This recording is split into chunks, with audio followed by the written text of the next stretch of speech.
دونوں جماعتوں، ہم عنقریب تمہاری طرف متوجہ ہوتے ہیں، تو تم اپنے پروردگار کی کون کون سی نعمت کو جھٹلاؤ گے؟ اے گروہ جن و انس، اگر تمہیں قدرت ہو کہ آسمان اور زمین کے کناروں سے نکل جاؤ تو نکل جاؤ، اور زور کے سوا تو تم نکل سکنے ہی کے نہیں، تو تم اپنے پروردگار کی کون کون سی نعمت کو جھٹلاؤ گے؟ تم پر آگ کے شعلے اور دھواں چھوڑ دیا جائے گا تو پھر تم مقابلہ نہ کر سکو گے، تو تم اپنے پروردگار کی کون کون سی نعمت کو جھٹلاؤ گے؟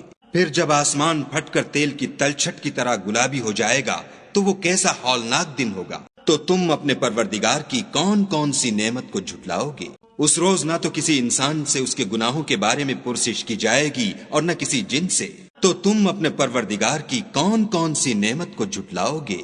گناہ گار اپنے چہرے ہی سے پہچان لیے جائیں گے تو پیشانی کے بالوں اور پاؤں سے پکڑ لیے جائیں گے، تو تم اپنے پروردگار کی کون کون سی نعمت کو جھٹلاؤ گے؟